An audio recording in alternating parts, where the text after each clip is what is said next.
2 minuti kazni zaradi nepravilnega oviranja.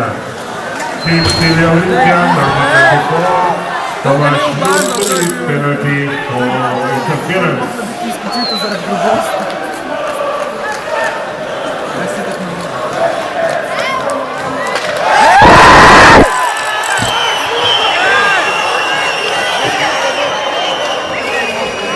Imamo dokumentirano